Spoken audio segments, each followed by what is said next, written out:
আজকে আমি কেশর রাজভোগ মিষ্টি বানিয়ে দেখাবো। দেখতে অনেকটা রসগোল্লার মতো হলেও এর স্বাদ সম্পূর্ণ আলাদা হয়। খুবই নরম তুলতুলে ও স্পঞ্জি হয় এই মিষ্টিগুলো। আশা করছি রেসিপিটা আপনাদের ভালো লাগবে। নমস্কার বন্ধুরা, রূপাস কিচেনে সবাইকে স্বাগতম। তাহলে চলুন রেসিপিটা দেখে নেওয়া যাক। শুরু থেকে শেষ পর্যন্ত দেখার জন্য আপনাদের কাছে অনুরোধ রইল। সবার প্রথমে ছানা মেখে নেব। 1 বাটির মতো জল ঝরানো ছানা নিয়েছি। এখানে আমি 1.5 লিটার দুধের ভিনিগার দিয়ে ছানা কাটিয়ে নিয়ে তারপর ছানাটাকে ভালো করে ধুয়ে নিয়ে ছানা থেকে জল ঝরিয়ে নিয়েছি। ছানাটাকে একদম মসৃণ করে মেখে নেব। ছানা যদি ভালো করে মাখা না হয় তাহলে মিষ্টিগুলো নরম তুলতুলে ও স্পঞ্জি হবে না। 7-8 মিনিট সময় ধরে এইভাবে করে ছানা খুব ভালো করে মেখে নিয়েছি। দেখুন ছানা একদম মসৃণ হয়ে গেছে। ঠিক এইভাবেই ছানা মেখে নিতে হবে। এবার ছানার মধ্যে দিয়ে দিচ্ছি 1 চামচ কর্নফ্লাওয়ার আর 2 চামচ গুঁড়ো দুধ। অল্প একটু কেশর নিয়ে হালকা গরম জলের মধ্যে 10 থেকে 15 মিনিটের মতো ভিজিয়ে রেখে দিয়েছিলাম। 1 চামচের মতো কেশর ভেজানো জল দিয়ে দিচ্ছি। গুঁড়ো দুধ, কর্নফ্লাওয়ার আর কেশর ভেজানো জলটা দেওয়ার পর আরও মিনিট 2-3 সময় ধরে ছানাটাকে মেখে নেব। খুব ভালো করে ছানাটাকে মেখে নিয়েছি। এবার ছানার এই ডো থেকে লেচি কেটে নেব। যেহেতু রাজভোগ বানাচ্ছি তাই লেচিগুলো একটু বড় করে কেটে নিচ্ছি।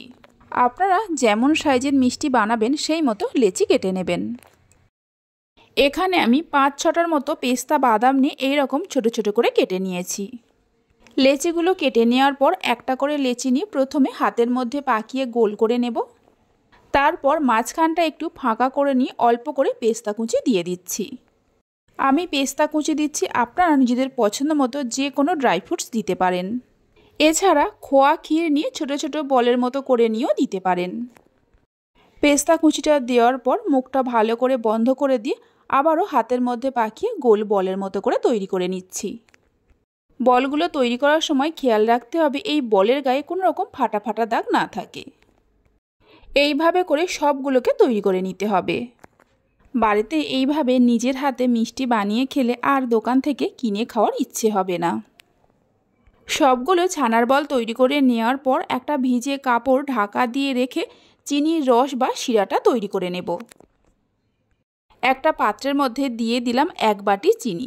যে বাটি মেপে চিনি নিয়েছি ওই বাটিরই 3 বাটি জল দিয়ে দিচ্ছি। এই রসটা একটু পাতলা করে তৈরি করতে হবে। 2-3টে এলাচকে একটু ফাটিয়ে নিয়ে দিয়ে দিলাম। গ্যাসের ফ্লেমটা হাইতে করে চিনিগুলো গলে যাওয়া পর্যন্ত অপেক্ষা করব। চিনিগুলোকে জলের সঙ্গে ভালো করে মিশিয়ে নিচ্ছি, তা না হলে তলায় লেগে যেতে পারে।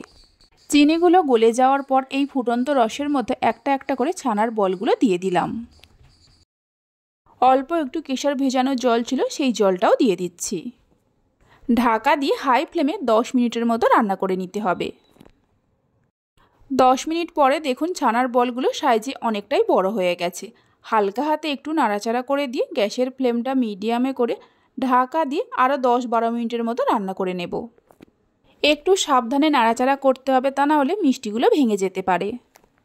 মিডিয়াম ফ্লেমে 12 মিনিটের মতো রান্না করে নিয়েছি। দেখুন রাজভোগ মিষ্টিগুলো একদম তৈরি হয়ে গেছে। গ্যাসের ফ্লেমটা বন্ধ করে দিয়ে অন্য একটা পাত্রের মধ্যে রেখে দিচ্ছি।